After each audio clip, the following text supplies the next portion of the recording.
when you will look at the paper, I saw 99 out of 100 students not attempted the paper of SB.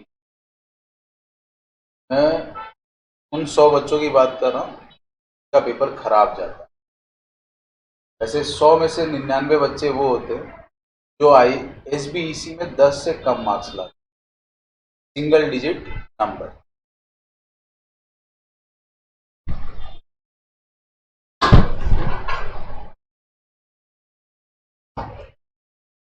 Single digit number. अब होता क्या है? तो होता यह है कि हम लोगों को केस स्टडी का आदत नहीं है क्या केस स्टडी का आदत? क्यों नहीं है? क्योंकि हम लोग तो एमसीक्यू पढ़ रहे थे। अब एमसीक्यू पढ़ते पढ़ते हम भूल गए कि केस स्टडी जैसी कोई चीज होती है। प्लस जैसे ही केस स्टडी बोला मतलब ऐसा लग जाता अरे कॉमर्स वाले हम लोग, you are testing our level. इतना ही रहता तो डॉक्टर नहीं बन जाता मैं, बराबर।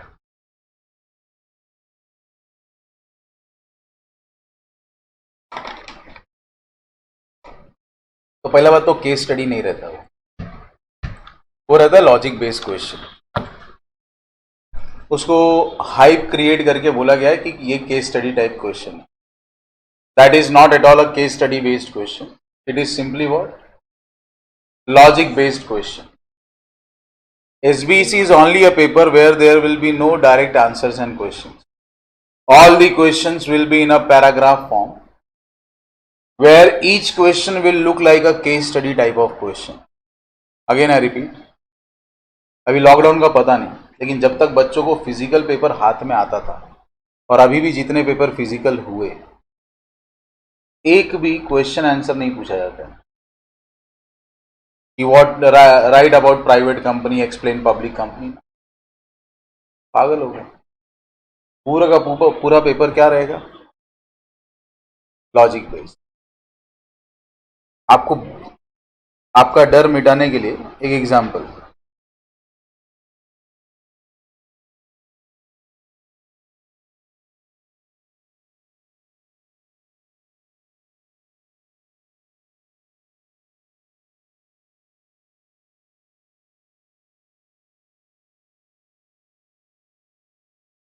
Can you see the question?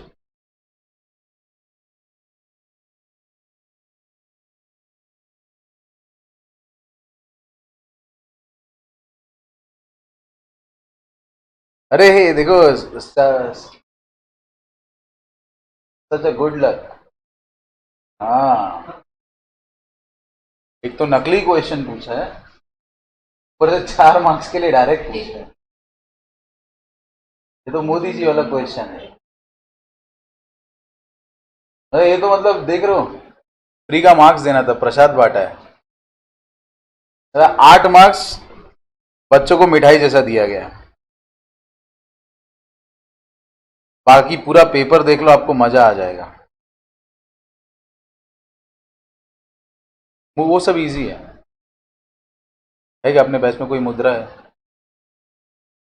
तो पता चला तुम उसके बारे में लिख के आ गए।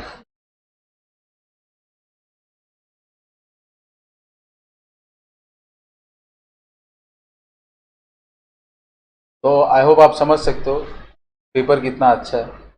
It's completely activity based paper, बराबर। अच्छी बात यह है कि आपको कुछ रट्टा मारने की ज़रूरत, क्योंकि रट्टा मार के भी कुछ काम आने वाला नहीं है।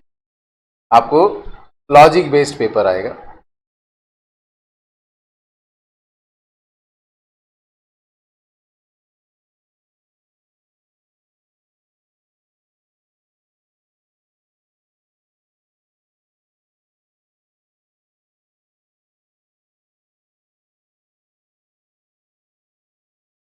अच्छा, मतलब उसी साल इतना प्यार दिखाया था।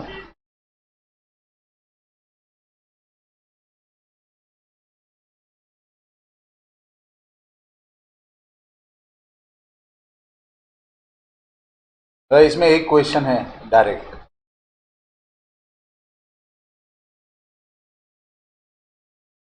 तो क्या होता है कि जब ऐसे क्वेश्चन आते हैं ना, तभी लोग अपना हौसला तोड़ देते, हथियार डाल देते और बोलते कि चलो आज 3 घंटे का पेपर नहीं है, आधे घंटे का, बाकी के 2.5 घंटे क्या करेंगे, बिता लेंगे कहीं ना कहीं। तो पहला बात तो आपको क्वेश्चन से डरना बंद करना पड़ेगा। अच्छी बात ये है कि हमारे SBEC वाले सब्जेक्ट में ना सेक्शंस का यूज नहीं है। We are not suppose to write many of this section. Why? Because when you are studying a law, it's a company law. When you are studying a JIGL, what is the last word? Jurisprudence, barabar, interpretation and general laws. So interpretation, the most beautiful thing. Very easy to understand but very difficult to teach. What? Interpretation. Barabar. It is just like emotions and feelings that you want to express but you can't. That is what interpretation is all about. जो है भी और जो है वो नहीं भी है। तो अब है या नहीं है ये कैसे बताएं? मतलब किसी को जान से मारना क्या है? पाप नहीं, अरे क्या पाप, पाप बोलते हैं क्राइम। लेकिन मच्छर नहीं मार रहा है।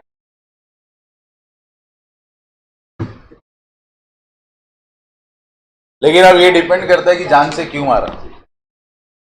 तो आपने बोला कि मैं उसको नहीं मारता तो मेरे को मार देता, एक्ट ऑफ सेल्फ डिफेंस, बराबर। He was about to harm my family, Drishyam हो गया, बराबर। दोनों दृश्यम, दृश्यम नहीं देखा? अरे जिसने देखा उसको समझा रहेगा। तो हाँ, यही अजय देवगन का ज्यादा पिक्चर देख लो तो ऐसा होता है। कोई बात नहीं।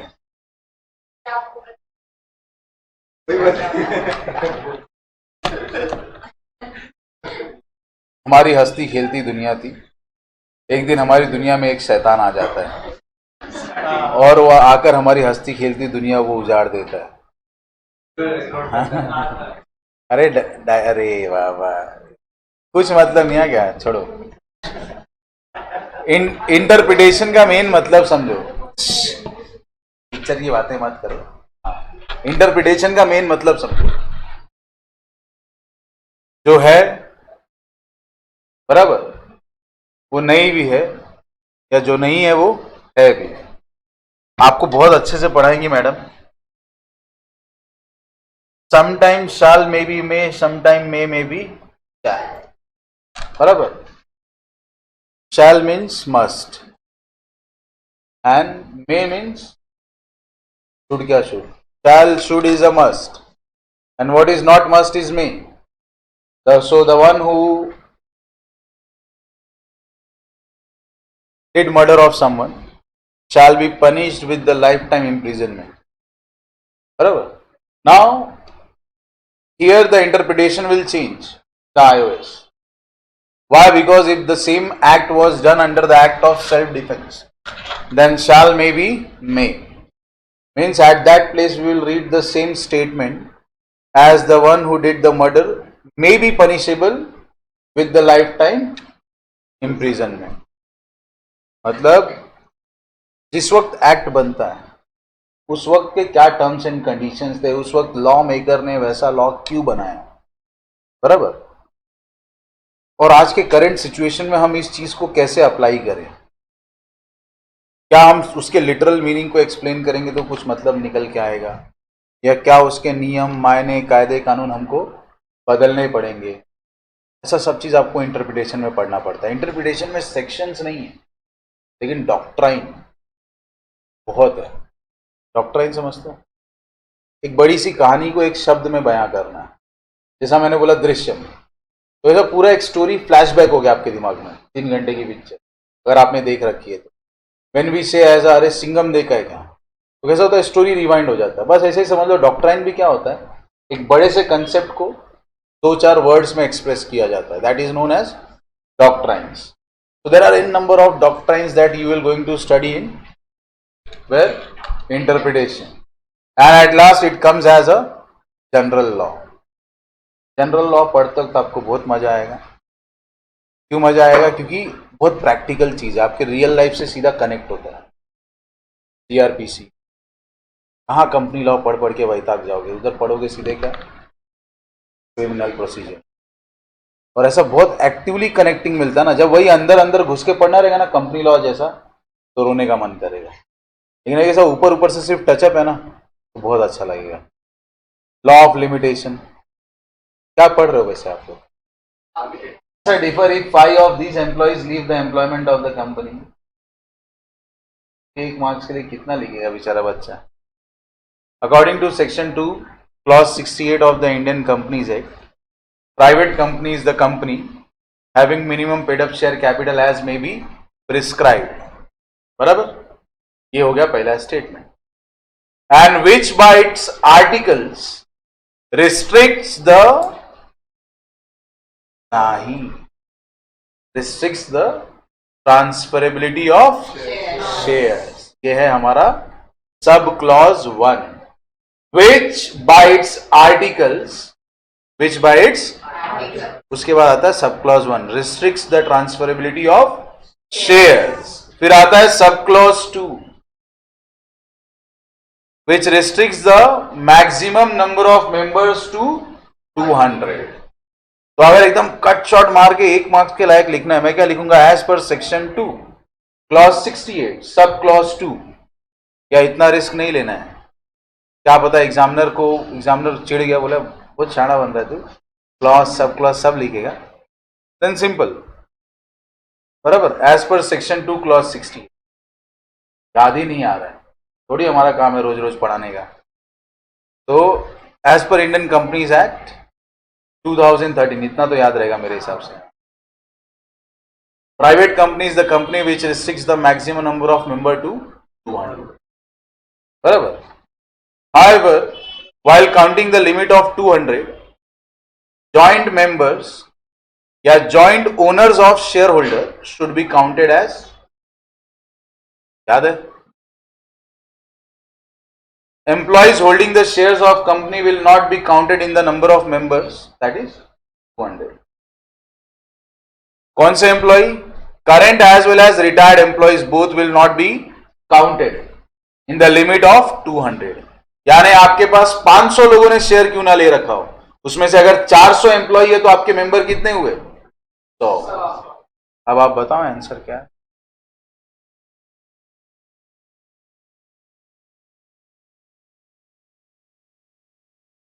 बोला ना 210 मेंबर है, 10 एम्प्लॉय है, तो क्या बोलेंगे हम लोग?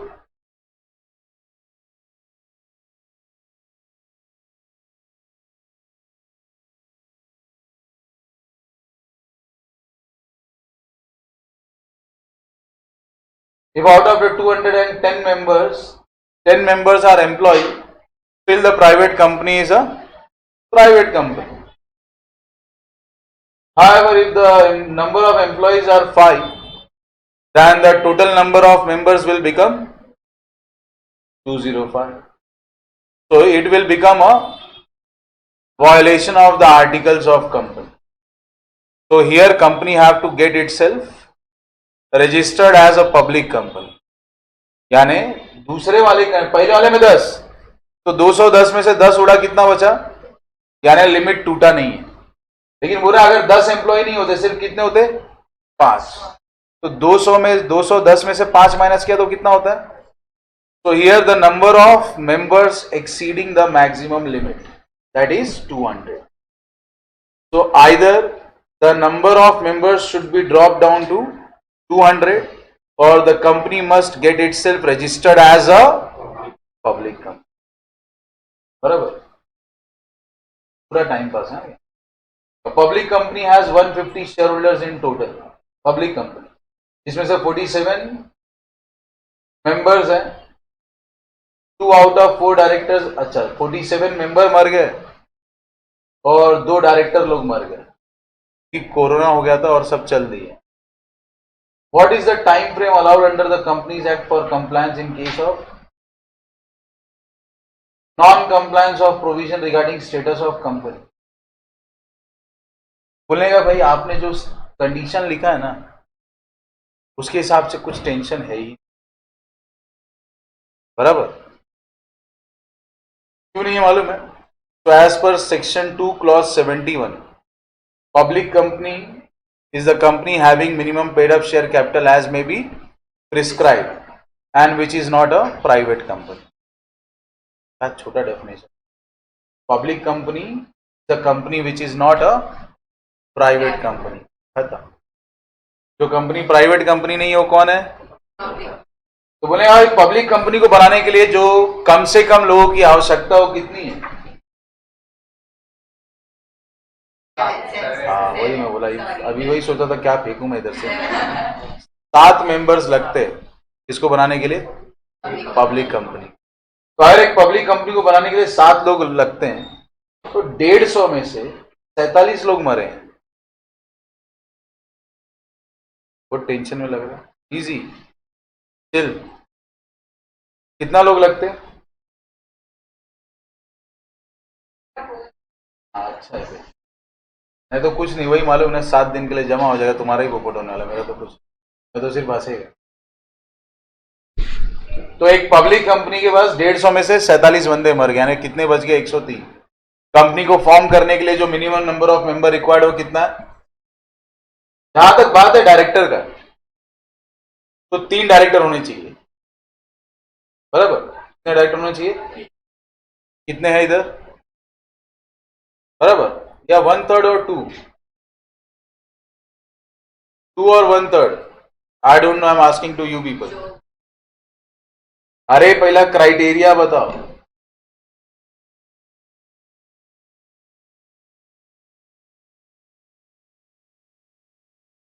कंफर्म मैं तुमसे पूछ रहा हूं, confirm.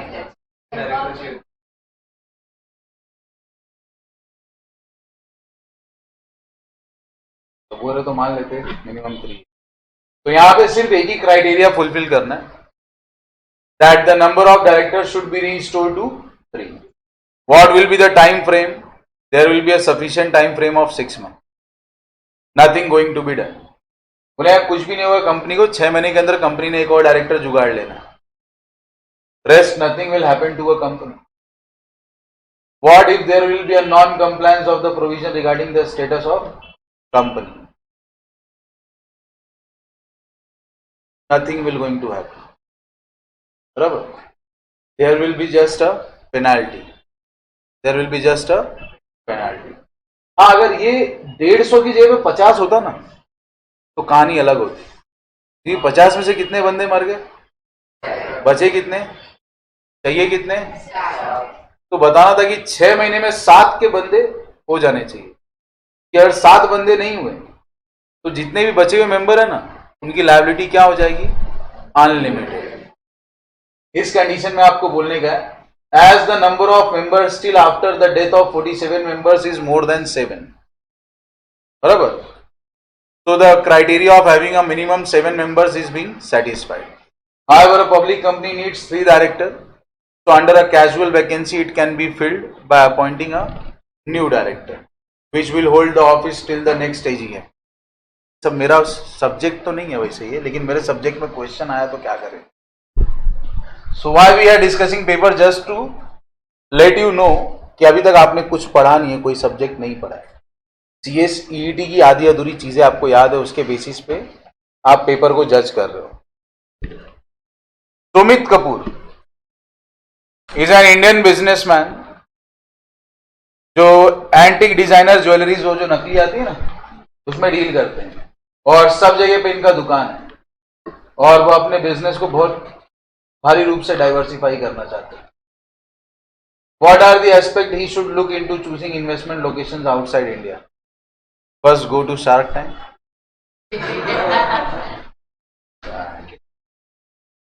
What are the aspects he should look into choosing investment location outside India? तो हम एक चैप्टर पढ़ेंगे, setting up of business entities का जो 40 मार्क्स का सेगमेंट है ना, factors to be undertaken before entering into a foreign territory. तो वो लिस्ट ऑफ पॉइंट्स के यहाँ पे आपको नाम लिखने। So you can see that Here each question was for 2.5 marks. You cannot write.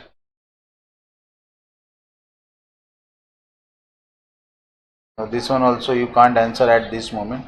Yes, you can answer that part B.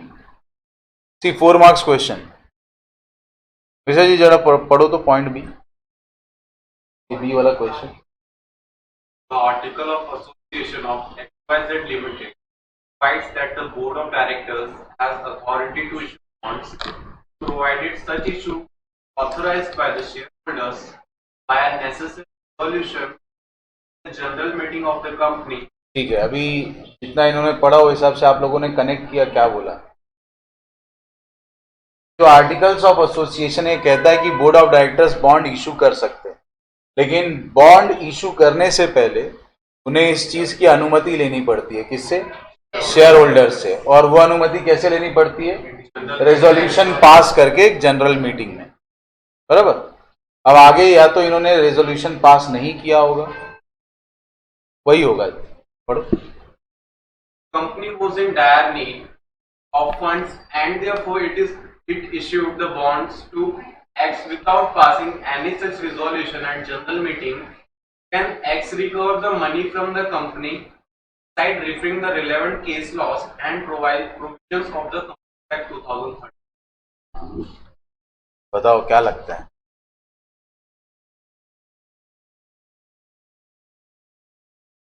Companies act पढ़ा था आप लोगों ने,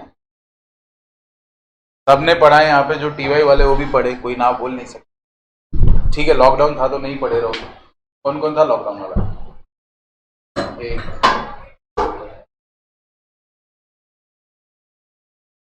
टीवाई एसवाई था, मतलब एसवाई पढ़ के दिया. हाँ, तब तो पता होगा. एसवाई भी लॉकडाउन में ही. बस तो बोलते हैं लाइफ. तो देखो, बाकी जो CS EET वाले हैं उन्होंने मेमोरेंडम ऑफ एसोसिएशन पढ़ा. What is memorandum of association? The primary और chartered document of company, a document on which the entire model of the company is structured. Means company can never go beyond its memorandum. So ultra wire to a memorandum is void. क्या बोला मैंने? Ultra vires to a memorandum is void. यानी अगर दो लोगों के बीच में किसी ऐसी चीज के लिए एग्रीमेंट हो रहा है जो मेमोरेंडम के बियॉन्ड है तो void है. बराबर. अब यहां पे है कि क्या एक्स पैसे रिकवर कर सकता है, तो हाँ बिल्कुल एक्स पैसे रिकवर कर सकता है.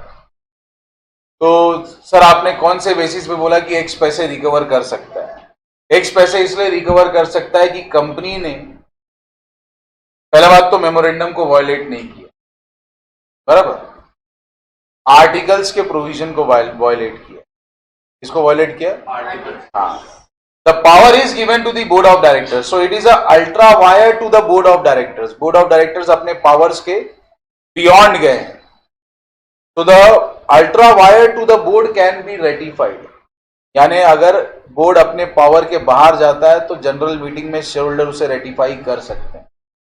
लेकिन अगर बोर्ड मेमोरेंडम के बियॉन्ड जाता है तो फिर वो चीज रेटिफाई नहीं हो सकती. वहां पे एक्स का पोपट होता है. यहां पे एक्स का पोपट नहीं होने वाला है. यहां पे सिर्फ क्या याद रखना है कि आपको कंडीशन लिखना ये पड़ेगा कि ये चीज ultra vires to the memorandum नहीं है. बराबर. ये चीज ultra vires to the memorandum नहीं है. Why it is not ultra vires to the memorandum? Because the power was given to the board of directors and this power was given to the board by the articles. Now there is something known as a doctrine of indoor management. Doctrine of company के अंदर क्या हो रहा है वो सिर्फ company को मालूम है. तो मेरे को मालूम पड़ने वाला. I am no one to know what is happening inside the company. तो यहाँ पे कंपनी ने रेजोल्यूशन पास किया या रेजोल्यूशन पास नहीं किया ये मेरे को कैसे मालूम? मेरे हिसाब से ये लोग क्या इशू कर सकते थे? तो मुझे लगा इन्होंने रेजोल्यूशन पास किया ही रहेगा तभी बॉन्ड इशू कर रहे हैं. अब उन्होंने रेजोल्यूशन पास नहीं किया तो मेरा गलती नहीं है. अगर ये रहता कि board of directors cannot issue bond, तो मेरा गलती रहता कि मैंने आर्टिकल पढ़ा नहीं क्या। मेमोरेंडम और आर्टिकल क्या है? पब्लिक डॉक्यूमेंट, सबको पढ़ना रहता है कंपनी के साथ एग्रीमेंट में जाने से पहले। बोला एग्रीमेंट बोल रहा हूँ, आर्टिकल के हिसाब से उनको परमिशन है। अब उन्होंने रेजोल्यूशन पास किया या नहीं पास किया, ये कंपनी के अंदर की बात है। And what is internal to the company, I should not be one who should know about that. तो यहां पे ये मेरी गलती, मतलब किसी गलती नहीं है, एक्स की। और एक्स के पास पूरा राइट है कि एक्स किससे पैसा रिकवर कर सकता है? कंपनी से, बराबर। तो चलो, अभी आप में से 2 लोग हैं हमारे पास जिनको एकदम नहीं समझेगा ये सब चीज। सिर्फ पेपर देखने का ये मतलब था कि the questions will be simple, there are many topics which you will be able to answer even without knowing about the content. So you are studying 2 different subjects with the help of which you have to answer a one paper. There are few topics that you are going to study in company law. There are few topics that you are going to study in general law. And all the topics together you are going to study here in SBEC. So SBEC is nothing but a time pass. बराबर, लेकिन तुम एक बार डांडी मार के देखो, मजा आ जाएगा। यहाँ पे वो सारी बातें लिखी गई है जो आपके कंपनी लॉ में नहीं है। जैसा आपको देखो, एक 5 मार्क्स का क्वेश्चन था कि अगर आप इंडिया के बाहर अपना बिजनेस एक्सपांड करने जा रहे हो तो कौन सा वो लिस्ट ऑफ चीज है जिसको ध्यान में दोगे? That is the choice of business organisation in which we will going to study that, and thereafter we will going to study about types of companies. So shall we start with the chapter 1 or shall we go with chapter 2?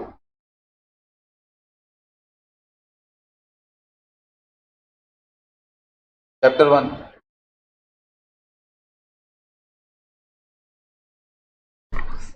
कुछ नहीं है, we are studying OC.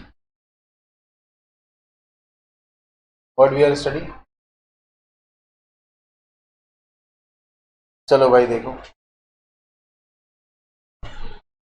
key concepts one should know. So first of all you have a sole proprietorship. What is sole proprietorship? It's a one man show. It's a kind of business organization. अभी से अपना topic start हो गया, बराबर। We are entering directly into a syllabus. कि already 2 जन ने आके आपको बहुत कुछ बताया रहेगा, तो मेरे को बहुत पैसा आपके शक्ल से लगा था बहुत पकेगा। So we are not talking on those unnecessary materials. We are starting with the core content. कि मैं भी लॉ के बारे में जब बात करूंगा तो वही सब पुरानी बातें निकलेंगी, बराबर। बाकी हिम्मत नहीं हारना, ऐसा नहीं है, पूरा हिम्मत हारने का अधिकार है, बस भागने का नहीं है। भागना एक अच्छी आदत नहीं है, और एक बार लग गई तो फिर भागते ही रहते अपन को, बराबर।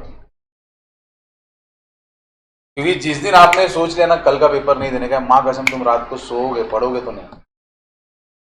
कल का पेपर देना ही नहीं तो पढ़ूंगा को। और जिस दिन बंदा सोच के रखता है कल पेपर देने का है, थक मार के पढ़ता है, भले फेल हो जाए लेकिन पढ़ता जरूर है। तो बस वही इतनी सी ही बात है और कुछ नहीं। अब यहाँ पे दिया सोल प्रोप्राइटरशिप, मैंने क्या बोला? One man show. What is one man show? हाँ, मेरे को लगा रे सुल्तान वाला गाना आ रहेगा दिमाग में। ग्लव्स पहनना है, वो ऐसा दांत में वो क्या बोलता है, डॉग गार्ड लगाना और जाना है, फिर लड़ाई करना है। Never heard one man show? School में कितना किया रहेगा लड़के लोगों ने, तो कॉमन बात था। झगड़ा हो गया, हाँ, तो जिस साइड बंदे कम है वो बंदा बोले चल वन मैन शो कर ले। So when the first time we heard that word, sir was saying sole proprietorship is one man show. हर बंदा एक दूसरे को देख रहा है, भाई one man show, but here the one man show means it's a show of the one man only. Means he is the single person who will light up the idea, who will bring all the resources, who will take all the risk, who will take all managerial decisions. यानी सर्वे सर्वा करता धरता इस पूरे business का सिर्फ अकेला एक बंदा है, और वो होता है सोल प्रोपराइटर। तो किराने की दुकान हो या एक छोटा मेडिकल स्टोर हो या फिर कोई भी आपको एक नॉर्मल फूड स्टॉल दिखे, जो अकेला एक बंदा चला रहा है, एक नाई या हजाम की दुकान दिखे, तो वहां पे जो अकेला आप देखते हो कि सोल बंदा पूरे बिजनेस को कैरी कर रहा है, वही होता है sole trading concern. The most successful, simple and traditional form of business organization which is existing right from the inception time of business. यानी उद्योग जैसा शब्द जब से शुरू हुआ है उस जमाने से लेकर आज के जमाने तक जो सबसे परसिस्टेंट और कंटिन्यूअस फॉर्म ऑफ ऑर्गेनाइजेशन है वो है सोल ट्रेडिंग कंसर्न और सोल प्रोपराइटरशिप, जहां पे अकेला एक बंदा सारी चीजों के लिए क्या होता है, पूरे तरीके से रिस्पॉन्सिबल होता है. Here one person is entirely responsible for bringing the entire capital, for taking the entire risk. There is no sharing of profit and loss. If there will be profit, the alone person will going to enjoy all the profit of business. If there will be a loss, अकेला एक बंदा खुद पूरा का पूरा नुकसान झेलेगा. इस बंदे की लायबिलिटी हमेशा अनलिमिटेड होती है, यानी क्या दुकान और क्या मकान दोनों सेम है. कर्जा इतना बढ़ गया कि बिकते बिकते पूरी दुकान बिक गई तो अब मकान भी जाएगी. There is no fine line gap between personal and business property. If the personal property of the sole trader is not sufficient to pay out then his business property also may get affected. बराबर? I hope आप समझ रहे हो. But this kind of business is also monotonous. Why monotonous? You cannot rely on others. You cannot depend on others. Why? Because all the time you will be scared. आप देखोगे ना soul trader लोगों को धंधा छूटता नहीं हाथ से. क्यों धंधा छूटता नहीं है? क्योंकि डर रहता है मन में. क्या डर रहता है? एक मैं ही तो हीरा है, मैं निकल गया तो चमक निकल जाएगी धंधे की. बराबर? तो इसके पीछे का दो रीजन है. Either that person never tried to develop someone better like him, or he is so naive with thought. चार धारा को कहते हैं envy. बराबर? छोटी सोच. तो दो में से एक वजह रहता है, लेकिन दोनों वजह में आप गलत ही हो. क्योंकि business can never grow if there will be no division of work. Why? Because when there will be a division of work, there will be a specialization. And specialization will bring efficiency. Efficiency will improve the performance. And you can upscale the size of business. वरना एक दुकान में क्या चार बच्चे घुस गए, दो भरनी गायब कर देंगे, पता ही नहीं चलेगा तुमको. हमारे इधर स्कूल में बच्चे जब स्कूल के आसपास की दुकानों में घुसते थे ना, कसम से क्या क्या गायब हो जाता था दुकान में से. और इतना प्राउड फील करते थे आके, भाई चोरी किया आज अपन. और वो बंदा खुद को ज्यादा ऐसा बोलता ना, कल्ट फील करता था जो ज्यादा चोरी करता था. उसका नाम रहता था, भाई कपिल को देखा क्या पूरा भरनी उठा के लाया है. क्या करेंगे? रबड़ की भरनी उठाए, ये ले तू भी ले, ये ले तू भी ले.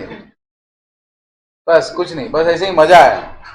तो आज कपिल भी सोचता रहेगा तो बेचारा शर्माता रहेगा, क्या करता था मैं, छी यार. तो this, what is this? This is something that shows inefficiency of one person. अब नेक्स्ट टाइम दुकान वाले को जाने के बाद तो पता चलेगा ही. बराबर? भाई हाँ, भरनिया गायब है, कुछ भरनिया बिना पैसा आए आधी हो गई. तो नेक्स्ट टाइम ना ऐसा ना, वो दूर से ही आएगा ना तो जानबूझ के ऐसा खड़ा रहेगा, ध्यान से देखेगा और ढापने देगा. क्यों ढापने देगा? पकड़ेंगे और मारेंगे इसको. तो हमारे यहाँ पे तो मतलब कल्याण इसके हमारे स्कूल में तो एक से एक कारीगर लोग थे.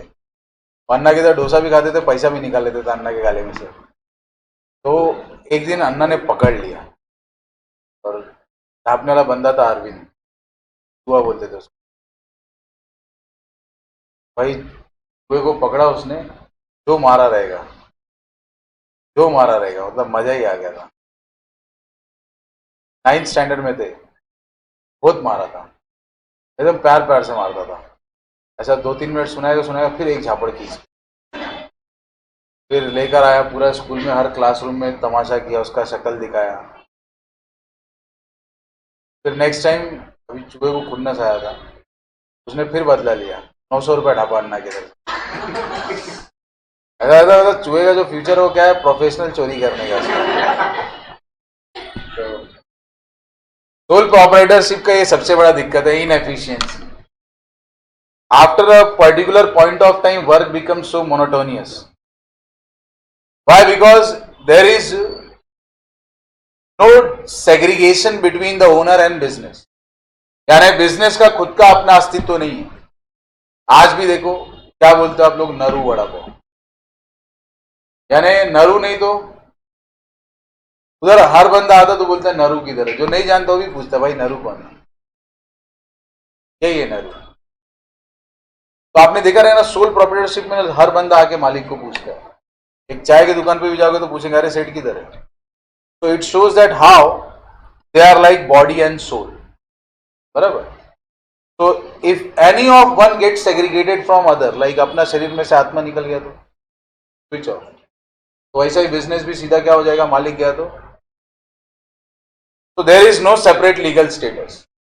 The owner and the business are like a body and soul, they live together. So the identity of the businessman is business, and the identity of business is businessman. Saloon किसका है? रामू का है। रामू कौन? सलून वाला। What is the identity of the business? Nothing. किसका दुकान है?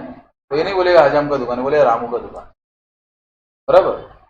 तो यहां पे क्या दिख रहा है, साफ साफ साफ नजर आ रहा है अपने को कि बंदा और धंधा दोनों क्या है, same. There is no separate legal status.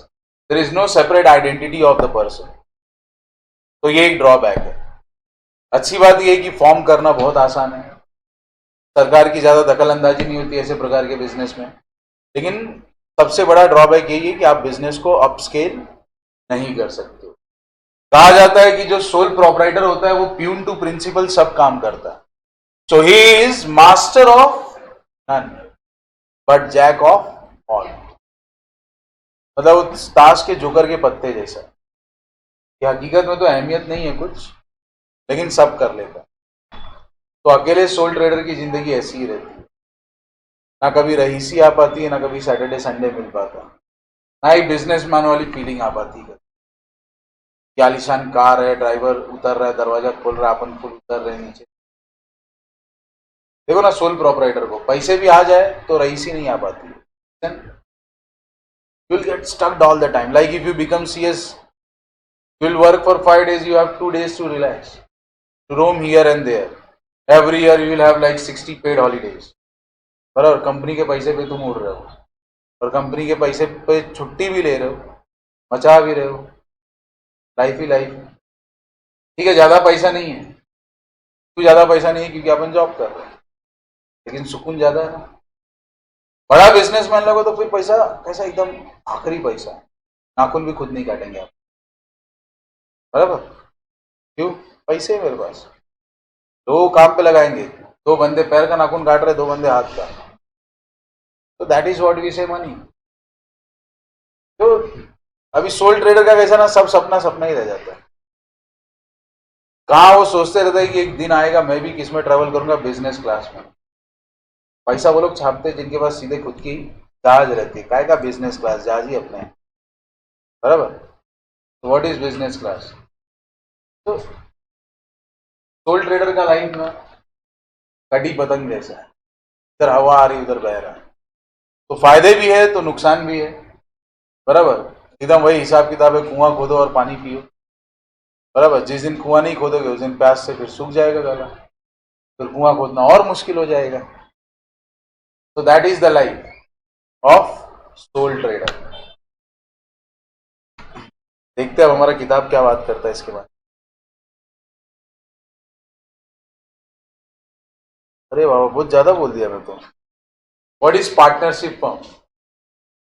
So according to Indian Partnership Act 1932, Section 4, partnership is a relation between person who have agreed to share the profit of business carried on by all और any of them acting for, यानी 2 या 2 से ज्यादा लोग किसी lawful purpose और lawful object के साथ अगर एक लॉफुल बिजनेस कैरी कर, इसका मेन मकसद है मिलकर पैसे छापना और आपस में बांटना। तो उसे कहा जाता है partnership firm. Partnership firm registered भी हो सकता है और अनरजिस्टर्ड भी हो सकता है। अगर पार्टनरशिप फर्म रजिस्टर्ड है तो बेहिसाब सुविधाएं हैं कि सेपरेट लीगल स्टेटस मिल जाता है, और अगर पार्टनरशिप फर्म रजिस्टर्ड नहीं है फिर आपके पास कोई सुविधाएं नहीं है। फिर पार्टनर्स और पार्टनरशिप फर्म के बीच में कोई डिफरेंस नहीं रह जाता है। आज के टाइम पे रियलिटी में पार्टनरशिप फर्म में कोई इंटरेस्टेड नहीं है क्योंकि सबको मजा आता है एलएलपी। तो today the partnership firm have changed it face to the LLP 2008, लेकिन क्योंकि सिलेबस में है करके हम भी पढ़ रहे हैं। पार्टनरशिप फर्म में सारी की सारी प्रॉपर्टी क्या है, पार्टनर्स मिलकर ओन करते हैं। पार्टनरशिप फर्म के डिसीजंस या तो सारे पार्टनर मिलकर लेते हैं या तो सभी पार्टनर्स के बिहाफ पे कोई एक बंदा डिसीजन लेता है। कहा जाता है कि पार्टनरशिप को टेस्ट करने के लिए दो चीजों का होना जरूरी है, जिसे हम कहते हैं true test of partnership. True test of partnership के लिए दो चीजें जो जरूरी है उसमें एक है sharing of profit and loss.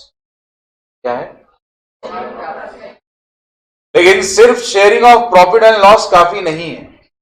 Sharing of profit and loss के साथ ही साथ म्यूचुअल एजेंसी का होना जरूरी है। Means each partner must be able to bind others for his act and each partner may be binded by others for their act, यानी इसकी गलती के लिए हम सब जिम्मेदार ठहराए जाएंगे। तो we will be binded by his act, और हमारी गलतियों के लिए ये जिम्मेदार ठहराया जाएगा। Can be binded by others for their act, यानी हर एक पार्टनर दूसरे पार्टनर का एजेंट भी है और प्रिंसिपल। तो ऐसे फॉर्म को हम कहते हैं पार्टनरशिप फॉर्म। यहां पे खास बात है देखने लायक आपका section 460। So section 464 of the Companies Act 2013 empowers the central government to prescribe the maximum number of partners in the firm. बराबर, इसे कहते हैं एम्पावरिंग सेक्शन। क्या कहा जाता है? यानी मैं खुद को इस देश का राजा घोषित,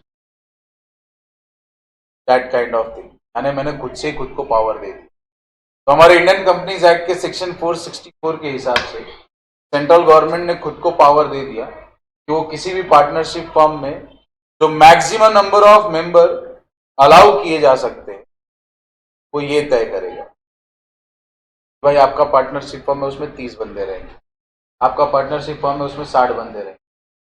तो the maximum number of member that central government can allow to any partnership firm should not be more than 100 के नीचे जितना प्रिस्क्राइब करना है कर दो, तुम्हारी मर्जी। कुछ समझा क्या बोला मैंने? इंडियन कंपनीज एक्ट का सेक्शन 464 सेंट्रल गवर्नमेंट को अधिकार देता है, सेंट्रल गवर्नमेंट किसी भी पार्टनरशिप फर्म के मैक्सिमम नंबर ऑफ मेंबर्स की लिमिट को तय कर सकता है। अब सेंट्रल गवर्नमेंट किसी भी पार्टनरशिप फर्म के मैक्सिमम नंबर ऑफ मेंबर्स की लिमिट जब तय करेगा तो उसे एक चीज का ध्यान रखना है, that cannot allow more than 100 member. Private company power तब मजा आ गया एकदम बहुत। अब यहां पे आते हैं हम लोग कंपनी रूल्स। एक चैप्टर है कंपनी रूल बुक में जिस चैप्टर का नाम है मिसली। टोटल 29 चैप्टर्स हैं रूल बुक, और सभी चैप्टर्स में बहुत सारे रूल्स लिखे, तो ये आखिर के ही हमारे रूल्स हैं। तो अगर मिसलिनियस चैप्टर को देखा जाए इस रूल बुक में तो उसके अंदर रूल नंबर 10 है, और रूल नंबर 10 के हिसाब से सेंट्रल गवर्नमेंट ने जो maximum number of partner allow किया है, बराबर, यानी सेक्शन 464 के मुताबिक किसी भी पार्टनरशिप फर्म के लिए वो लिमिट को अपस्केल करके कितना कर सकता है, लेकिन उसने रूल बुक में कितना डिफाइन किया?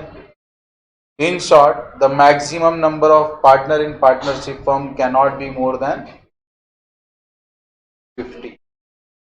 However, if central government thinks fit, then as per section 464 of Indian Companies Act, it can prescribe such higher limit for certain partnership firms, but such higher limit should not be more than. भाषा बहुत जरूरी है, law लिखते बराबर। समझा पक्का क्या पढ़ा हम लोगों ने? पावर किसने दिया? सेक्शन में। किसको पावर दिया? तो सेंट्रल गवर्नमेंट रूल बुक में अपने पावर का यूज करके उस लिमिट को कितने पे रखा है? आने वाले कल में बढ़ा सकता है क्या? हाँ। कहां तक लेके जा सकता है? बड़ा बड़ा क्या? उसके बाहर लेके जा सकता है क्या? अभी भी नहीं समझा? हिंदू अनडिवाइड फैमिली, तो फैमिली बिजनेस की क्या बात है? बराबर, एक अनार 100 बीमार। तो one family having many parasites. Do you know parasite? Parasites are those bacterias and insects who love to live on the food of others, बराबर। यानी ऐसे प्रकार के कीड़े जो दूसरे कीड़ों से अपना खाना निकाल लेते। तो जॉइंट हिंदू फैमिली ने ऐसा एक कल्चर भी डेवलप किया हमारे देश में, जहां पे घर में 10 में से 8 बंदे निकम्मे रहते हैं, 2 ही बंदे ढंग के रहते हैं, लेकिन दुकान सबकी चलते रहती है। क्यों? कद्दू कटेगा सब में बटेगा, बराबर। तो बिजनेस आएगा तो पैसा भी आएगा, तो पैसा आएगा तो क्या होगा? सबको थोड़ा थोड़ा मिलेगा, सबको मजा आएगा। But that is not creating a efficiency in the people, but making the people inefficient, बेकार। आप लोग समझ रहे हो? पक्का समझ में आ रहा ना? तो हिंदू अनडिवाइड फैमिली का स्ट्रक्चर कैसा रहता है? तो एक होते फैमिली के मुखिया, जिसको हम कहते हैं कर्ता, और उनके बाकी सभी परिवार के सदस्य होते हैं को-पार्षद। 2 प्रकार के स्कूल होते थे पहले, दया भाग्य और मिताक्षरा। एक के मुताबिक लड़कियों को अधिकार नहीं मिलता था पार्टनरशिप बिजनेस में, सॉरी फैमिली बिजनेस में, और दूसरे के मुताबिक मैरिड वुमेन्स को बिजनेस में एंटाइटलमेंट रहता था। इसे गवर्न करने के लिए हिंदू लॉ है, Hindu succession law and Hindu के मुताबिक किसको रन किया जाता है? हिंदू अनडिवाइड फैमिली को। आप लोग अब टैक्स भी पढ़ोगे तो टैक्स में पर्सन के डेफिनेशन में HUF भी आएगा। जब पर्सन की आप परिभाषा पढ़ोगे ना, तो पर्सन इंक्लूड्स एन इंडिविजुअल, उसके बाद दूसरा ही नाम आता है HUF। तो HUF also have their pan card and they can also file a taxation in the name of family. बाद में आता है LLP। So LLP is a hybrid form of organization which enjoy all the advantages of partnership as well as joint stock company. So you can say that partnership with the advantage of separate legal status and limited liability. Partnership with the advantage of separate legal status and limited liability.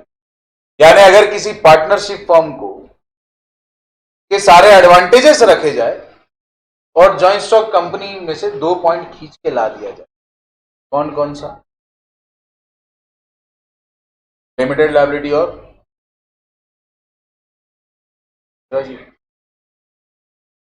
Separate legal status. 2 चीजें, separate legal status और what is LLP? Limited liability partnership. So when the liability of the partners become limited and when business starts enjoying a separate legal status, it becomes a LLP. So LLP is a modern form of partnership which is governed by LLP Act 2000, बराबर। So partnership and LLP both runs according to an agreement between the partners, that is known as partnership, or yes, you can say it as an agreement, but technically it is known as deed. Cooperative society 10 adult members, यानी जिनकी उम्र 18 साल से ज्यादा हो, वो आपस में मिलकर एक फॉर्म भर के एक सोसाइटी को रजिस्टर करते हैं, जिसका मेन ऑब्जेक्ट क्या होता है? Welfare of the people, not a people, गलत बोला मैंने, वेलफेयर ऑफ द मेंबर्स, फर्क है। हाँ, वी आर सेइंग सोसाइटी। तो society never works for the benefit of all, it works only for the benefit of members. Building में रहते हो ना सब लोग, तो अगर आप लोग बिल्डिंग में रहते हो, बराबर, नहीं भी रहते तो पता तो रहेगा ना। बिल्डिंग में CHS रहता है, ऐसा लिखा था ना, XYZ CHS, cooperative housing society. तो कभी ऐसा हुआ है कि आपकी बिल्डिंग के बाहर जो सरकारी सड़क है उसका काम करवाया हो? कभी ऐसा होगा ही नहीं। Why? Because your cooperative housing society works only for the benefit of your people. They are not going to even make any kind of investment in the neighbor building also. बराबर, समाज सेवा अपना काम है ही नहीं। बराबर, एकदम सिंपल पॉलिसी। हमने उसका बेनिफिट देखना है जो कौन है, मेंबर है हमारा।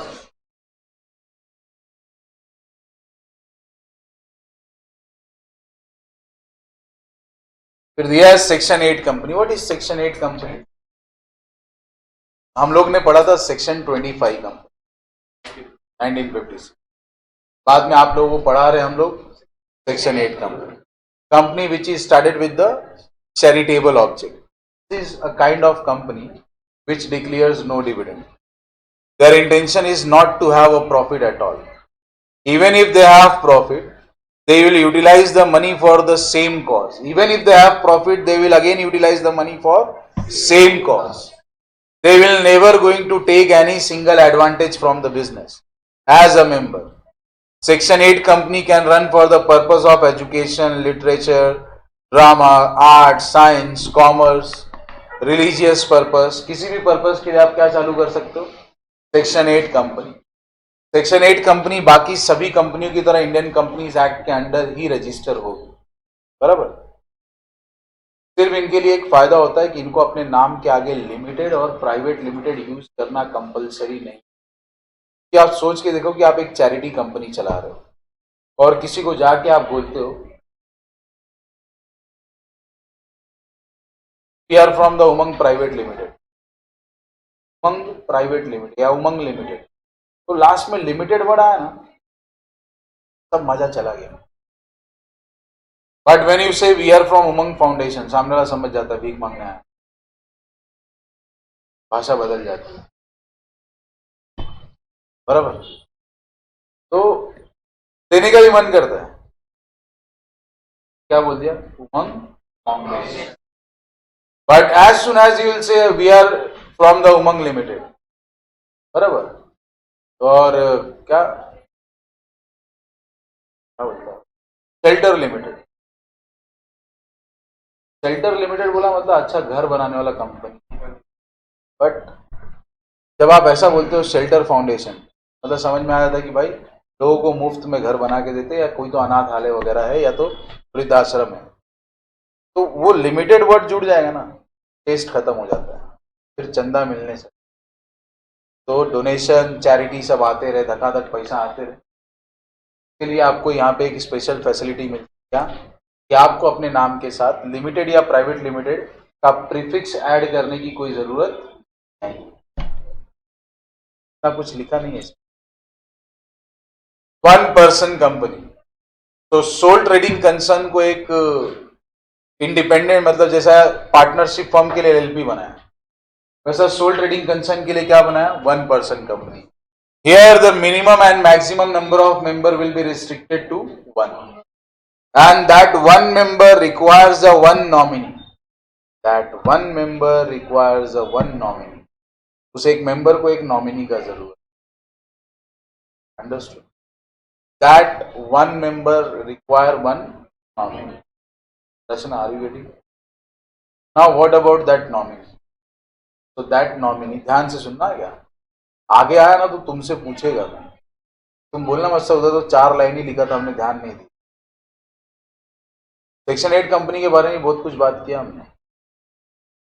अगर सेक्शन 8 कंपनी अपने ऑब्जेक्ट यानी उद्देश्य से भटक गई तो फिर government will be like, it will going to take back the section 8 company status. बोलेगा आप तुम्हारे नाम के आगे लगाओ लिमिटेड और प्राइवेट लिमिटेड, और जो सब पैसा जमा किया ना इधर लाओ। क्या किया जाएगा उस पैसे का? हवन करेंगे, उस पैसे को देंगे किसी और सेक्शन 8 कंपनी को जो सेम पर्पस के लिए चलती है।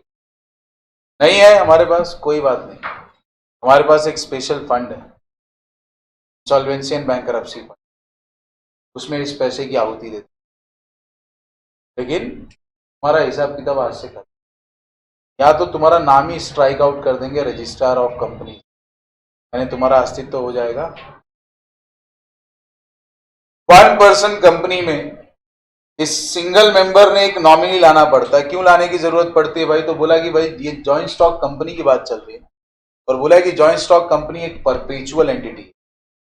Perpetual entity means have a long and stable life, सदाबहार कंपनी है, यानी सदियों तक चलेगी। तो this company enjoy a long and stable life. Now being a long and stable life, what if soul trader died? What if only a one member, that is the member in the company, if died? तो इसीलिए एक nominee चाहिए कि उसके मरने पर वो nominee क्या बनेगा? मेंबर। नॉमिनी और मेंबर दोनों की उम्र 18 साल से ज्यादा होनी चाहिए। नॉमिनी अपनी मर्जी से लिख के देगा कि हाँ मैं इस कंपनी का नॉमिनी बनने को तैयार। अब एक बार उसने कमिटमेंट दे दी तो फिर वो अपने कमिटमेंट से आगे पीछे हट सकता है। तो सलमान खान बनने का कोई जरूरत नहीं। उसको आने वाले कल में ऐसा लगा कि no, I am no more interested in being the nominee, he will going to give a written notice to the registrar and member that I am no more interested in being a nominee and I am withdrawing my consent. मैं मेरा जो सहमति दिया था ना nominee बनने का, वापस ले रहा हूं। ये पावर सिर्फ नॉमिनी के पास नहीं है, मेंबर के पास भी है।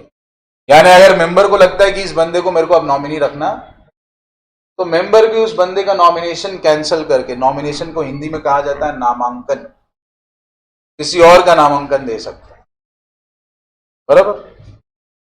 यहां पे अगर एक ही बंदा एक जगह मेंबर है और दूसरे जगह नॉमिनी है, बराबर, खुद की कंपनी में कौन, दूसरे की कंपनी में कौन, और वो जिसकी कंपनी में नॉमिनी है उसका विकेट चला गया, तो विकेट चला। तो अब जिस कंपनी में नॉमिनी था उस कंपनी में क्या बन जाएगा? So at a time one member can not be a member in 2 OPC. At a time one member can not be a member in, he can be OPC, bro.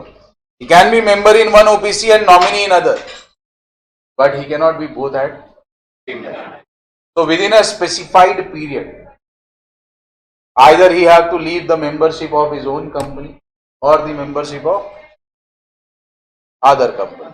दो में से एक जगह से हटना पड़ेगा उसको, कि अकेला एक बंदा दोनों जगह पे नॉमिनी बोल रहा हूं, मेंबर नहीं हो सकता।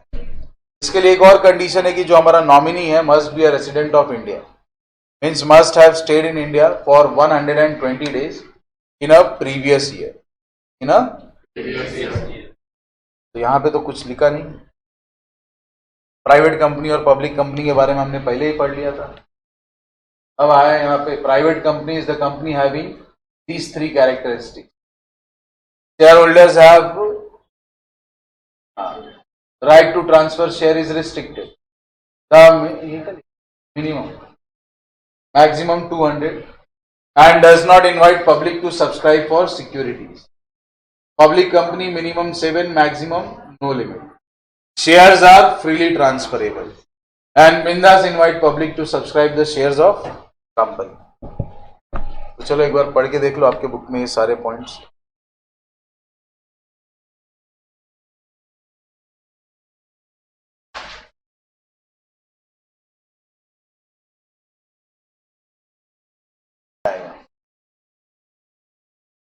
Essentially, companies could either be private or public company. Public company can be unlisted company or listed company. One person must sit down.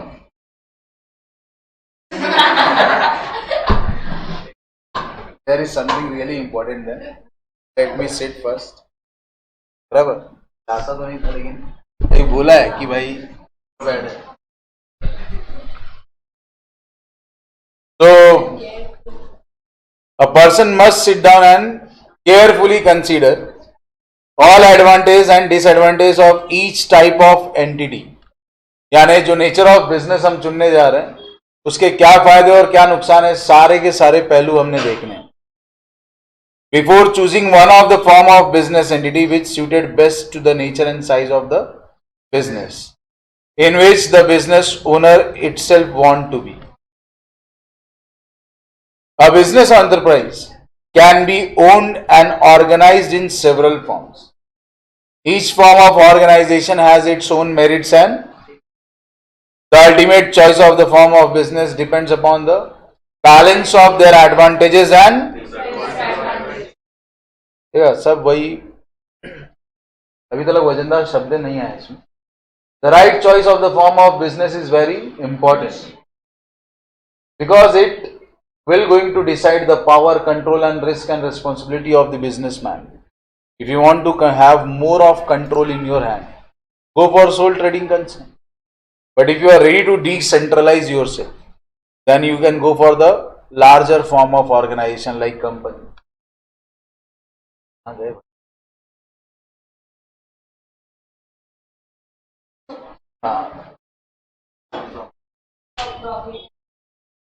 Being a long-term commitment, the choice of the form of business should be made after considering thought and deliberations.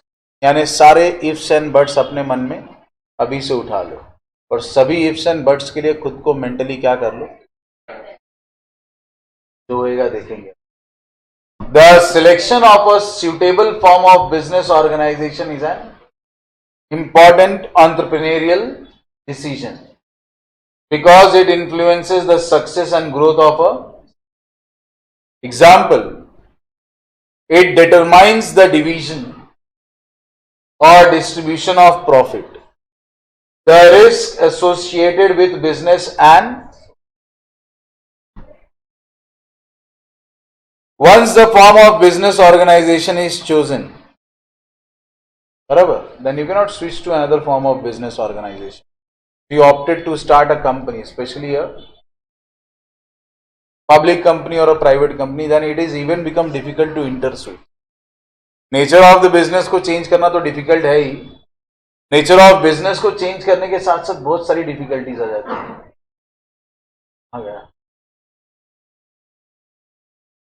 पढ़ो जरा. It is also important consideration in choosing the right business.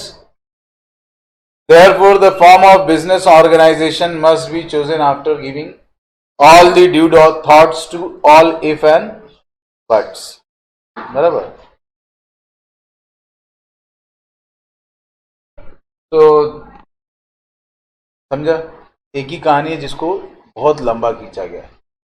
हमको समझना है कि हमको क्या start करना और उसके लिए कौन कौन सी चीजें लगेंगी और किस लेवल पे हमने उसको प्लेस करना. उसके हिसाब से हम nature of business organization select करेंगे. Nature of business organization select करते वक्त हम पहले से ही एनालाइज कर लेंगे कि क्या उसके प्रोज है और क्या उसके. We will give all the due importance to all ifs and buts. But factors governing, तो पहला दिया है नेचर ऑफ बिजनेस एक्टिविटी. तो अगर मैंने चाय बेचना है, वड़ा पाव बेचना है, चिकन बेचना है, पानी पूरी बेचना है, तो क्या अच्छा रहेगा? सोल ट्रेडिंग कंसर्न भाई साहब. नेचर ऑफ बिजनेस एक्टिविटी, भाई क्या करना है, बराबर. क्या अब तक क्या सोच रहे थे, बराबर. राणा डॉक्टर के लिए क्या सही है? Nobody knows. Rana doctor, Rana doctor, one of the famous doctor just near to the class. Only 100 rupees with medicine. So he takes only 100 rupees, but he runs his dispensary on his own. So what kind of dispensary he is running? Sole trading concern. So ऐसे लिखा, this is an important factor having a direct bearing on the choice of the in a small trading business professions and running of personal services. Sole proprietorship is always great. Predominant मतलब सबसे बेहतर माना जाता है. Example, धोबी, बराबर, साज सजावट. बाकी रिपेयरिंग मतलब बता नहीं किस चीज का रिपेयरिंग, बस लिखा है, समझ लो सब दुकानें लिखी. Boarding houses, restaurants, speciality ships. अच्छा, वो पानी का जो जहाज चलाते हैं छोटा छोटा, हाँ शिप। रेस्टोरेंट। लोग लगते हैं ना, मालिक थोड़ी लगते हैं बहुत सारे। नहीं, मैं अकेला चलाएगा रेस्टोरेंट। नारू वड़ा पाव।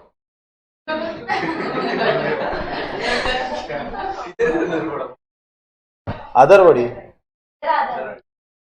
आदरवाड़ी, कल्याण का आदरवाड़ी, आदरवाड़ी चौक, आदरवाड़ी चौक, आदरवाड़ी चौक, उधर जाके किसको ही पूछने का, नरू वड़ा पाव। फिर ऐसा, हाँ दुकान छोटा है लेकिन सेटअप अंदर पूरा ऐसा बंगला है, बंगले में बिठा के वड़ा पाव खिलाते हैं। दुकानें नॉर्मल दुकान है, मतलब चौक पे ही है, मैंने भी नहीं देखा आज तक। हाँ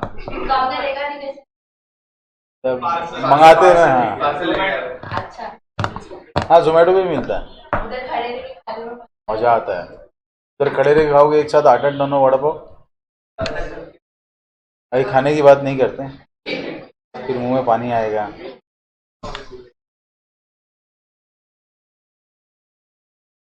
तो सब आ गए इसमें। अब आते कौन, हाँ पार्टनरशिप। तो अभी अपने को क्या करने का, थोड़ा और बड़े लेवल पे लेके जाने का। तो क्या आ जाएगा, पार्टनरशिप। पार्टनरशिप के अपने फायदे हैं तो अपने नुकसान भी है। तो आपको देखना है whether you are really in a dire need of having a more managerial expertise, more brains, more advices. If yes, then you must go for the partnership. If you want to upscale your business and you think that yes there is a need, यानी जितना मैं गवाऊंगा नहीं उससे ज्यादा मैं पाऊंगा, then you must go for the partnership. It is always advisable. अब आपको लगता है कि नहीं पैसे के साथ साथ आपको थोड़ा बोलते ना फाइनेंशियल और मैनेजरियल ऑटोनॉमी भी चाहिए, तो आप कंपनी फॉर्म ऑफ ऑर्गेनाइजेशन में भी जा सकते हो, बराबर, या अपने पार्टनरशिप फॉर्म को एलएलपी में कन्वर्ट कर सकते हो जहां पे आपके पास डेजिग्नेटेड पार्टनर्स होंगे। तो यहां पे सारे फॉर्म्स ऑफ बिजनेस ऑर्गेनाइजेशन के बारे में लिख दिए, और सारे फॉर्म्स ऑफ बिजनेस ऑर्गेनाइजेशन सभी लेवल पे चलते हैं। Like McD even selling a विलायती vada pav or a burger, what it is? It is nothing but a company kind of setup. They are doing business at the retail level, यानी देश का कोने कोने में घुसे हुए हैं वो लोग। बिजनेस रिटेल लेवल पे एक एक शहर में 2-2 सेटअप, 4-4 सेटअप है, अपने कल्याण में 4 सेटअप है उनका, लेकिन फिर भी वो जो है कंपनी टाइप ऑफ ऑर्गेनाइजेशन। तो जितने भी आपने नाम पढ़े थे ना, ये सभी लेवल पे स्टार्ट हो सकते हैं। They can be LLP, they can be OPC, they can STC, they can be a partnership firm, they can be a joint stock company. It is all up to us that at what level we want to perform it and how we want to upscale it. Now scale of operations. So if you want to get confined yourself only to a local area, यानी मेरे को नहीं जाने का कल्याण waste के बाहर, बराबर, then what will be more suitable? Sole trading concern. Limited operation, limited people, limited customers. No more magajmari for marketing, no more insta handling and doing banners and hoardings and paper. But if I want to expand to few of the nearby cities, partnership will be advisable. If I want to scale the business to the entire national or international level, then what I have to do? Public company or private company, I have to turn into a company kind of organization. Capital requirement, 10-15 हजार में दुकान खुल जानी है, sole trading concern, लाखों में खर्चे आने, तो पार्टनरशिप फर्म। सर लाखों भी है मेरे पास, ठीक है ना, अकेले क्यों डूबने का, साथ में डूबते, सदमा कम बैठेगा, चल गए तो सब कमाएंगे, बराबर, ज्यादा हावराटपना अच्छा। If you need a, yes literally always be ready to share the cake, बराबर, अकेला खाओगे तो फिर डायबिटीज होएगा। मेरे को हुआ इसका मतलब मैं अकेले खाता ऐसा नहीं है. It simply means that expectation of higher profit always ends with a great losses. बराबर. If you'll ask a people how to reduce a loss, reduce a profit, reduce a loss. How one can reduce a loss? By bringing in more partners. So what will happen? The risk will be shared among all. So whatever the heat that you will going to occur will not going to burn you. चटका बैठेगा सिर्फ. तो हाथ जलने से अच्छा है थोड़ा सा. तो कैपिटल रिक्वायरमेंट बहुत बड़ा है, तो फिर आपको पब्लिक कंपनी ही चालू करना पड़ेगा, क्योंकि शेयर्स के थ्रू फिर क्या आएगा? पैसा. मैनेजरियल एबिलिटी, तो अगर आपके बिजनेस को कुछ खास मैनेजरियल एबिलिटी नहीं लगेगी, सिर्फ एक टोप लगेगा, उसका अंदर थोड़ा सा क्या डालेंगे? पत्ता गोभी, थोड़ा सा सेव और मंचूरियन का 4-5 पीस तोड़ के फिर सेजवान चटनी. बराबर. पानी आ रहा ना मुंह में.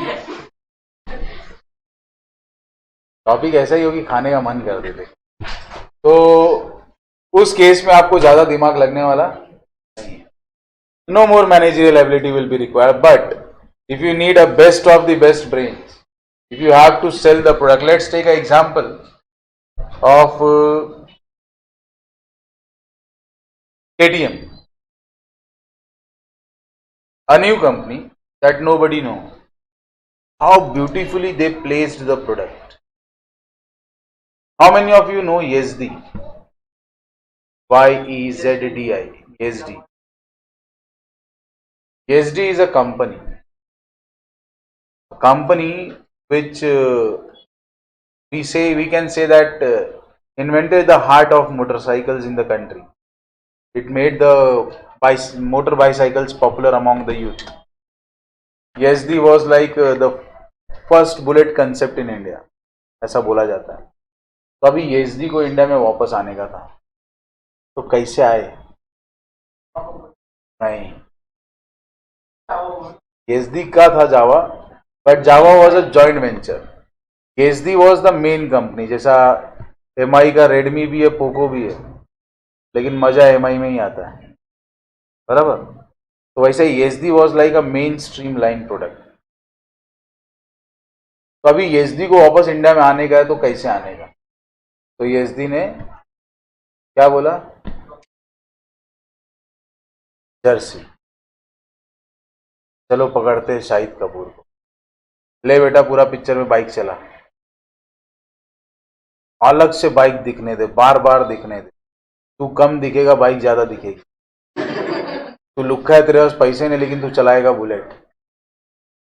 बहुत महंगा है पेट्रोल, परवड़ता नहीं. कौन सा? जर्सी. तो मैया मैनू. So degree of control and management. तो अगर आपको कंट्रोल ज्यादा चाहिए तो क्या चाहिए? थोड़ा बटने और बांटने को तैयार हो तो, और एकदम मोह माया से मुक्त हो चुके हो तो कंपनी. जैसा आप देखते हो कि अमेजॉन किसका था? Jeff Bezos. बंदा खुद बाहर हो गया. फिर नहीं, माइक्रोसॉफ्ट से पहले भी यार. अरे रुको तुम लोग, मेरे को बोलने तो दो. Elon Musk. नहीं, वो इसका नहीं, वो जैकमा के थे. उसकी कंपनी में डाल दिया. हाँ. बहुत बार ऐसा होता है कि मतलब इसमें क्या होता है कि आप अपने कंट्रोल को एकदम एक्सट्रीम लेवल पे शेयर कर देते हो. एप्पल का सर, एप्पल का स्टीव जॉब्स के साथ हुआ था ना, उसको उसके कंपनी से बाहर निकाला था. तो this is a common thing where owners are expelled out of their organization. Why? Because you are ready to sacrifice the control for the greater good.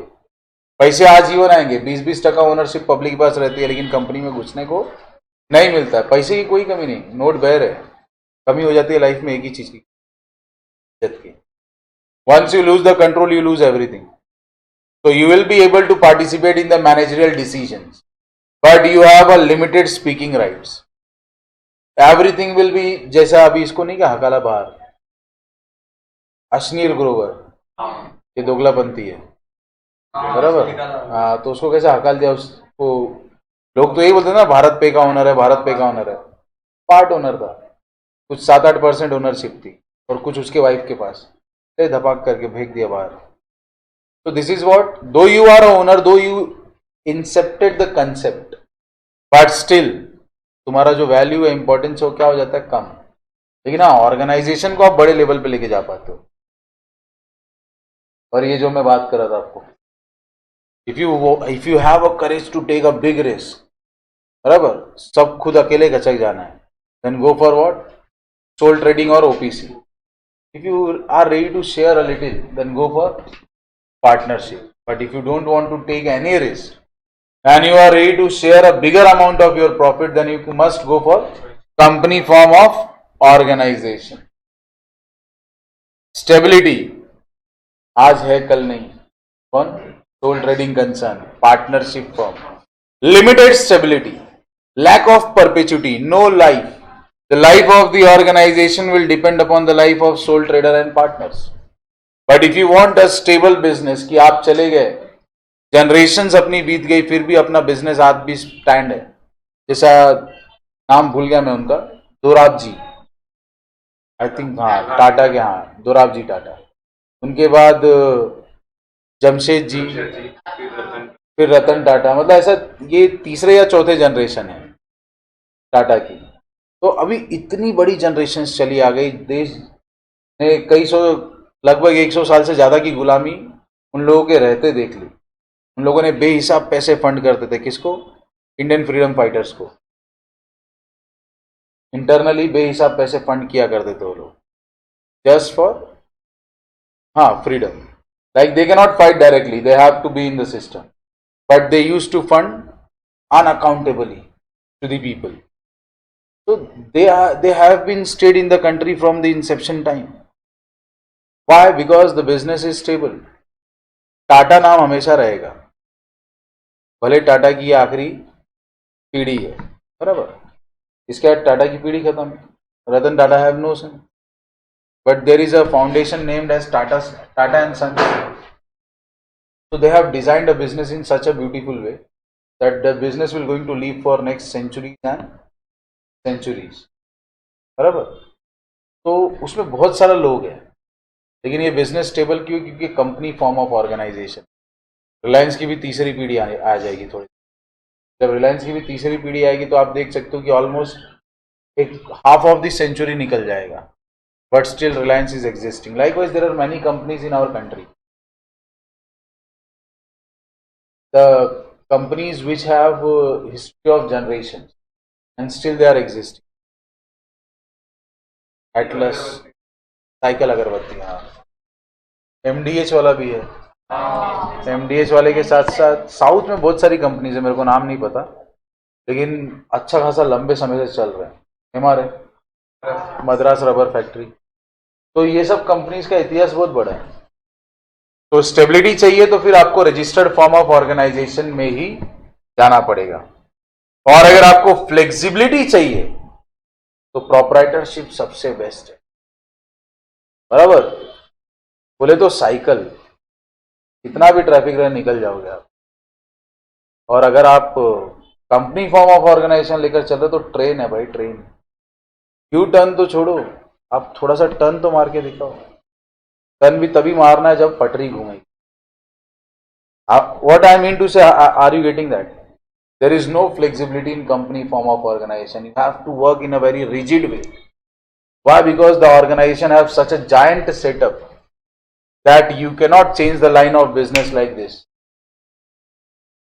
कपड़े की दुकान पे अब रेनकोट और छाते ज्यादा रखे हुए हैं, जूते की दुकान पे बरसाती जूते ज्यादा रखे हुए हैं. सीजन जाएगा, फटाफट कपड़ा वपड़ा सब चेंज करके दूसरा लगा देंगे. हमारे इधर बंदा क्या बेचता था मालूम है? बंदा बेचता था ये गोला, अब बेच रहा भुट्टा. क्यों? Season wise. अरे भुट्टा जाएगा वापस से कुछ और बेचने लगेगा, क्योंकि उसको क्या करने का, उसको देखने का कि मार्केट में पब्लिक किस चीज पे ज्यादा टूटेगी. तो this is what the nature of the product can be change in a small form of organisation. You can even change the line of business. Many people I saw stop the one kind of business and started doing other kind of business in lockdown. आधा दुनिया तो भाजी बेचने निकल गया था, बेच तो सब रहे, खरीदेगा कौन? याद है वो टाइम? कोई आम बेच रहा है, कोई भाजी बेच रहा है, सब लेडीज लोग केक बना के बेचने निकल गए। Everybody was selling it but nobody was buying that. तो वो भी एक टाइम था। छोटा बिजनेस को ना, उसका नेचर ऑफ ऑपरेशन, प्रोडक्ट कुछ भी चेंज कर दो फटाफट हो जाता है, लेकिन अगर ऑर्गेनाइजेशन बहुत बड़ा है तो चेंजेस लाना इतना आसान। बाद में दिया है डिवीजन ऑफ प्रॉफिट। तो भाई sole trading concern, no need to divide the profit. Partnership among partners, LLP among partners, but company among all the members, all the shareholders. So if you are really ready to sacrifice the profit, must go for company form of organize. सिर्फ एक ही factor नहीं है, इसके पहले भी 8 चीजें हैं। तो सारी चीजों का ना जवाब ढूंढने का, सारी चीजों का येस नो का बॉक्स बनाने का, उसके बाद समझेगा कि कौन सा टाइप ऑफ ऑर्गेनाइजेशन बेस्ट रहेगा। कॉस्ट, पैसे का कोई टेंशन नहीं, बराबर।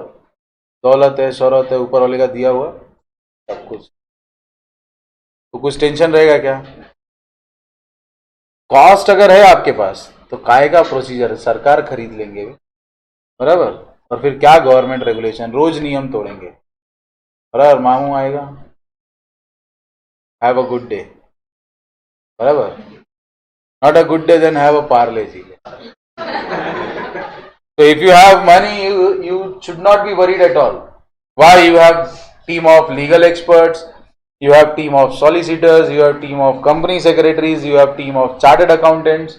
यानी ना तुम्हारा अकाउंट का कंपाइलेशन रुकेगा, ना कंपनी का कंपाइलेशन रुकेगा, ना डॉक्यूमेंटेशन रुकेगा, ना लीगल वर्क रुकेगा। सारी फॉर्मेलिटीज बंदे पूरे करके रखेंगे। सब खेल है पैसे का, ना सब कुछ अपने को समझता नहीं, तो फिर क्या sole trading concern. If you are ready to deal with all the government interferences and formalities, means you have money. How you will deal with the formality? You have team of expert. How you will have team of expert? बराबर। तो जिसके पास money भाई है, उसके पास सब कुछ है।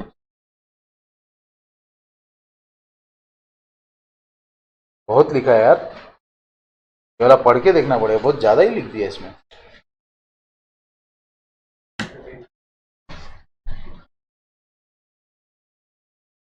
Yes वेदिका,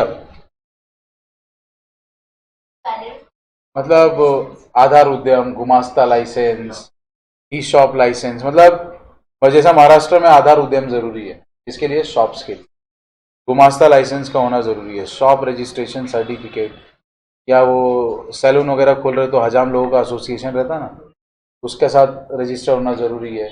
auto खरीदे तो रिक्शा चालक मालक यूनियन के साथ रजिस्टर होना जरूरी है। तो छोटा मोटा फॉर्मेलिटी आपके स्टेट लेवल पे हो सकता है, बाकी ऐसा कोई तामझाम नहीं रहता है। Yes, what is necessary is the technical competence and the business acumen of the owner, मतलब आपकी कितनी समझ और सूझबूझ है, इस पर भी निर्भर करता है। And the requirement of meeting tax liability. Yes, बोलो।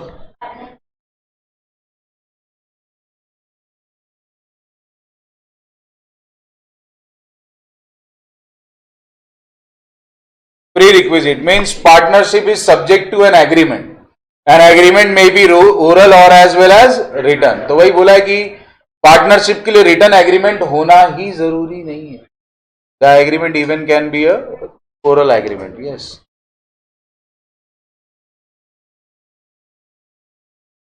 however in actual practice, However, in actual practice, partnership as it is and for tax authority.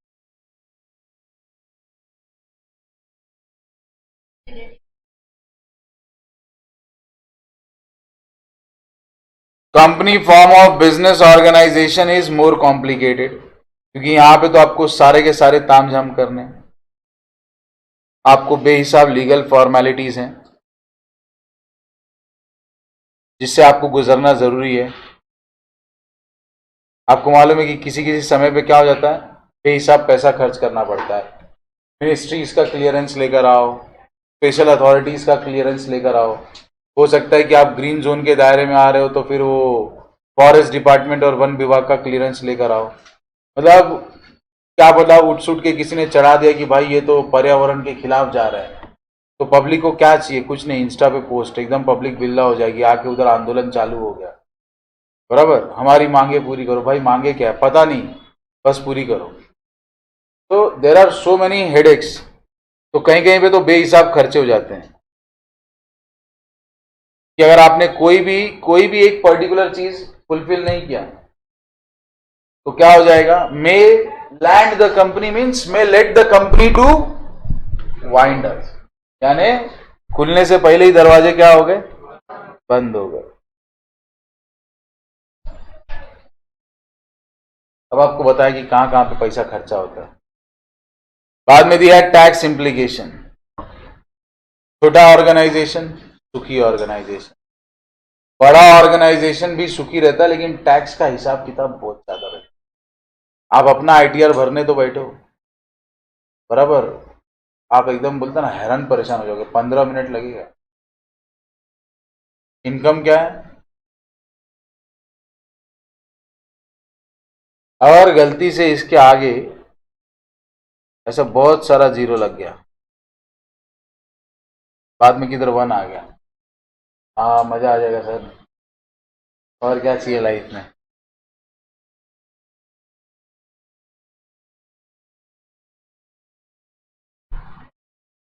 बराबर, तो उसके बाद आपको दर्द समझ में आएगा कि दर्द क्या होता है। जब बैठे बिठाए आपसे गवर्नमेंट कम से कम इसमें से 20 लाख रुपए लेके चली जाएगी। ऐसा ले 20 लाख रुपया नहीं लेके गए, आप कोई नई गाड़ी खरीद के लाए थे, आलीशान सी गवर्नमेंट लेके चली गई, बेटा जा भूल जा। बराबर, कम से कम क्या पूरा झूल व्हील जुगाड़ उगाड़ करने के बाद इतना कटने वाला, कितना 20 लाख रुपया, और ईमानदारी से देने बैठ गए तो 27 लाख काट लेंगे, फिर आजीवन याद रहेगा कि कटे थे।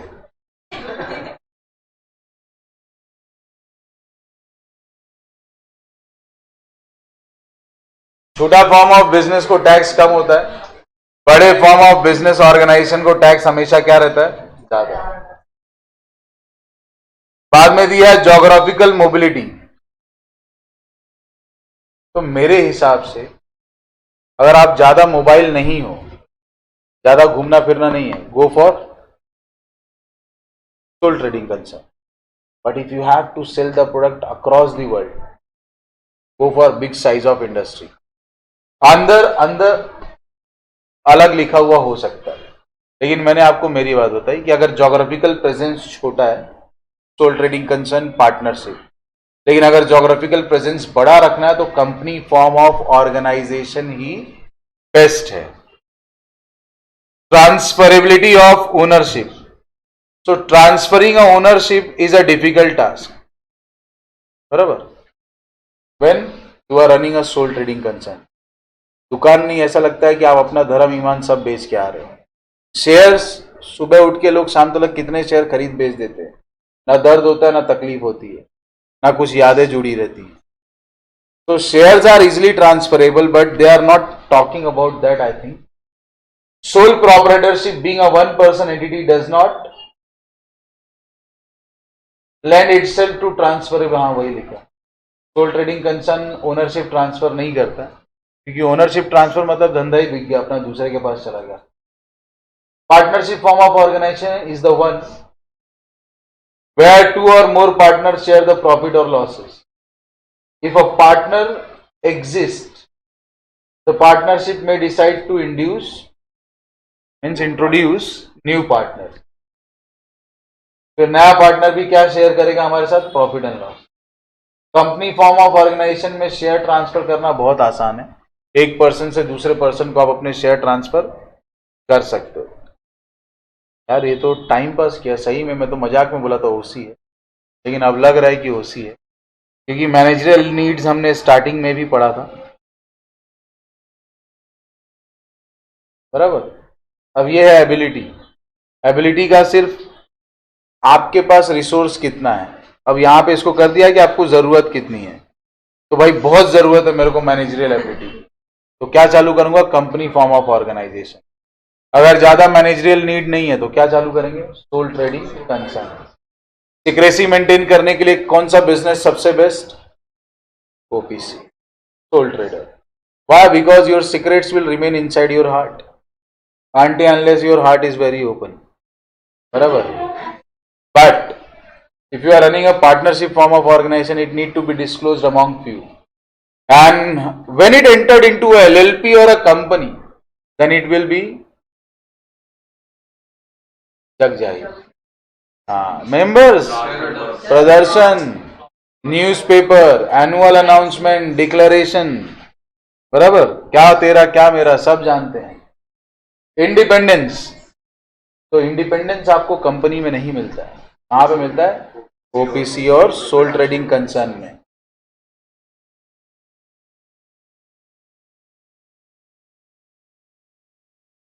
तो आप पढ़ोगे ये दो चीजें चुपचाप अच्छे से बिना टाइम पास किए, क्योंकि इसी पे आपका आंसर डिपेंड करेगा। यस,